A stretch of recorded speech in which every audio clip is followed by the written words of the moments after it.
Tuition का पहले हम देखिए, मैं आपको बता दे रहा हूँ एक लेआउट कि हम क्या क्या आज डिस्कस करेंगे। पहले हम नेचर ऑफ इंडियन कॉन्स्टिट्यूशन, हमने कल कॉन्स्टिट्यूशन को समझा था कि कॉन्स्टिट्यूशन क्या होता है, ठीक है ना, आसान वर्ड्स में समझा था।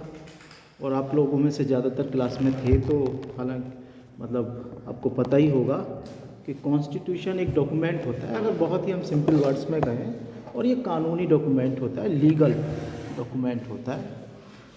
तो मैं डिटेल में नहीं जाऊंगा क्योंकि मैंने कल डिटेल में डिस्कस कर लिया उसको। अब हम अगर कॉन्स्टिट्यूशन है तो उसका नेचर भी होता होगा। कॉन्स्टिट्यूशन एक डॉक्यूमेंट है तो इस डॉक्यूमेंट का नेचर क्या है, प्रकृति क्या है। जैसे हम पूछें कि आपका नेचर क्या है, इनका नेचर क्या है, तो ये क्वेश्चन एक बेसिक क्वेश्चन में से एक है। तो बेसिक बातें पता ही होनी चाहिए, हर किसी को पता होनी चाहिए।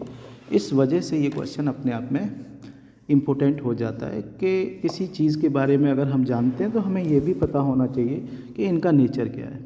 कोई गुस्सेबाज होता है, कोई शांत मिजाज होता है, कोई मतलब जेलस होता है, कोई लविंग होता है, कोई केयरिंग होता है, तो नेचर होता है।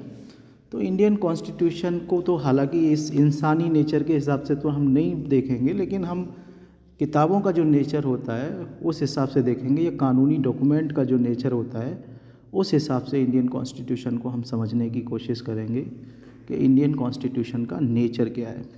तो सबसे पहले हम इसमें इंट्रोडक्टरी पार्ट लेंगे और परिचय में हम ये बताएंगे कि इंडियन कॉन्स्टिट्यूशन, कितनी तरह के कॉन्स्टिट्यूशन होते हैं, इंडियन कॉन्स्टिट्यूशन को किस तरह का माना जाता है, और कुछ लोग इसको किस तरह का अलग तरह का मानते हैं, फेडरल कहते हैं, कुछ यूनिटरी कहते हैं, कुछ क्वासी फेडरल कहते हैं। तो ये बातें भी हम डिस्कस कर लेंगे इसमें।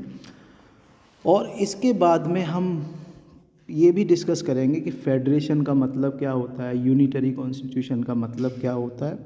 और इसके साथ साथ हम कुछ केसेस भी डिस्कस करेंगे और कुछ स्कॉलर्स की ओपिनियन भी डिस्कस करेंगे कि कुछ ने इसको फेडरल माना है, कुछ ने क्वासी फेडरल माना है, कुछ ने यूनिटरी माना है।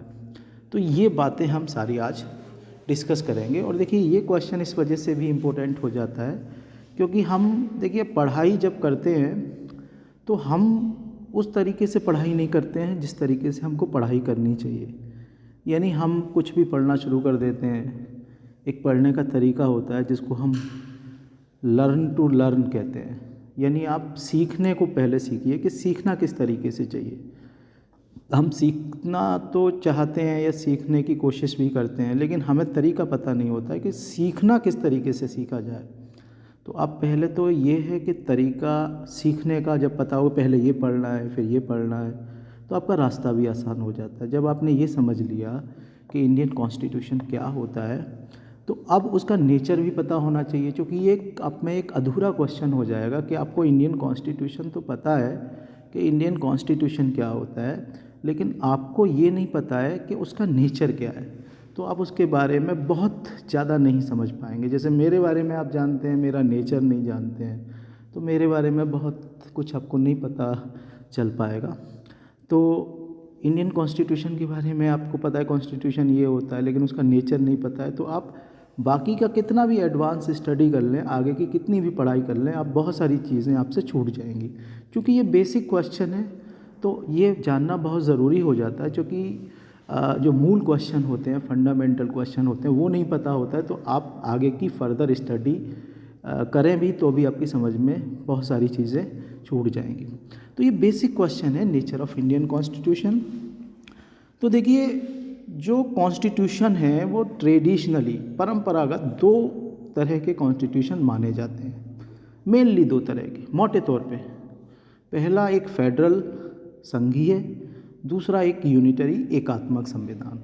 तो दो तरह के संविधान होते हैं, फेडरल और यूनिटरी। तो इंडियन कॉन्स्टिट्यूशन के बारे में कुछ लोग आपसे ये कहेंगे कि सब यूनिटरी है, कुछ लोग कहेंगे फेडरल है, कुछ लोग कहेंगे क्वासी फेडरल है। लेकिन हम इसको अगर एक सेंटेंस में, अच्छा